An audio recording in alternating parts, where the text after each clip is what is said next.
प्यारे बहनों और भाइयों, मेरा नमस्कार स्वीकार हो। देखिए, आज हम आपके लिए बता रहे हैं कि गठिया बाई की बहुत विशेष दवाई। तो देखिए, पहले नंबर तो ये, आप गठिया के बारे में आप कुछ बातें सुन लो कि गठिया कब होता है। एक तो आप जो पानी पीते हैं उसमें शुद्धता कम होती है और टीडीएस बहुत ज़्यादा होता है, तो उस पानी में गठिया बनना शुरू हो जाता है, यानी जोड़ों में एक तरह का मैल जमना शुरू हो जाता है और माँ उसमें दिक्कत आ जाती है।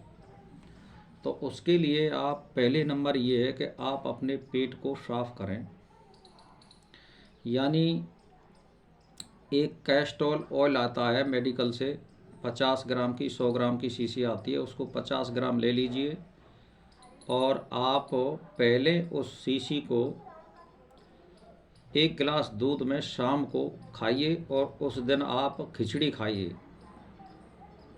भरपेट। और जब सोते समय एक गिलास दूध में कैस्टर ऑयल मिला करके आप ले लीजिए, तो आपके दस्त लग जाएंगे।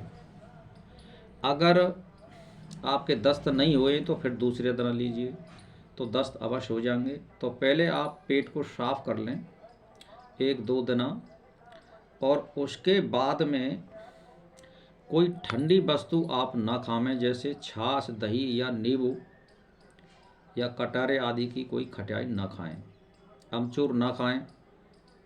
तो आपके लिए मैं एक तेल बता रहा हूँ कि अफीम और कुचले को तेल में पीस करके, यानी या तो वो तेल सरसों का होना चाहिए या तिली का। अगर तिली का हो तो बहुत ही उत्तम है, नहीं तो फिर सरसों का भी चल जाएगा।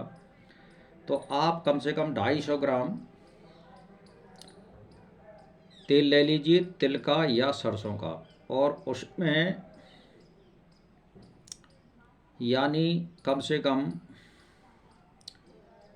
3 ग्राम अफीम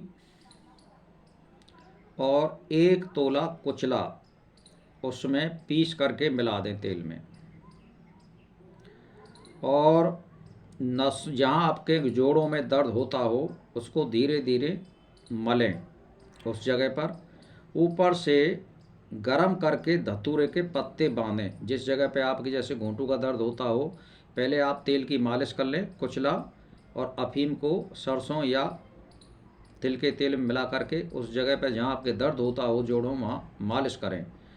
और फिर आप धतूरे के पत्ते बांधें, उसमें उसमें वही तेल लगा लें और शाम को बांध करके आप गांठ नहीं लगाएं। अगर घुंटू में हो तो वैसे ही किसी टेप वगैरह से उस कागज़ लगा के उसको बांध दें टेप से, और सुबह उसको खोल दें।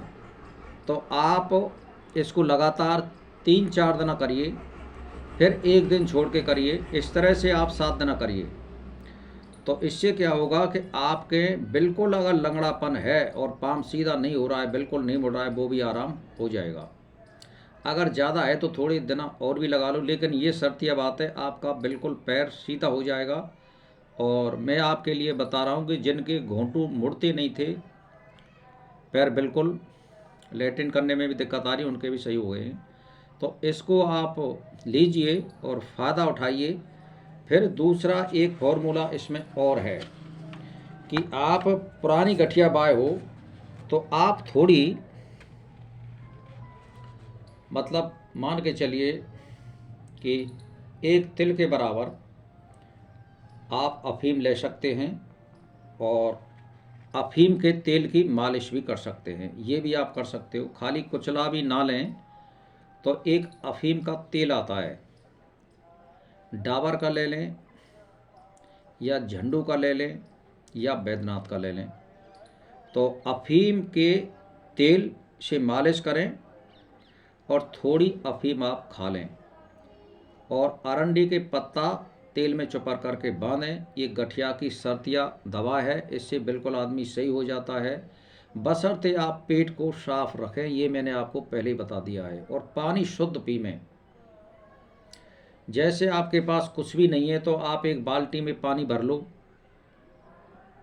और पानी भरने के बाद में एक 100 ग्राम फिटकरी का डरा ले लीजिए और उस बाल्टी में उस डरे को घुमा दीजिए थोड़ी 2-3 सेकंड के लिए। बस उससे वो पानी एक आधा घंटा आप रखा रहने दो, जो उसमें गंदगी है वो नीचे बैठ जाएगी और आप उस पानी का प्रयोग कर सकते हैं छान के। तो ये भाई और बहनों मैंने आपके लिए दवाई बताई है, इनका परहेज करिए और गठिया बाय से छुटकारा पाइए। कोई ज़्यादा झंझट नहीं है, कोई ऐसी खास बात नहीं है। अफीम जो है ठेका पे से आप ले सकते हैं, दवाई के लिए, खाने के लिए नहीं, ये शौक के लिए नहीं, नशा के लिए नहीं, ये दवाई है, दवाई के लिए कोई मना नहीं करता है। बस इसी के साथ नमस्कार हो।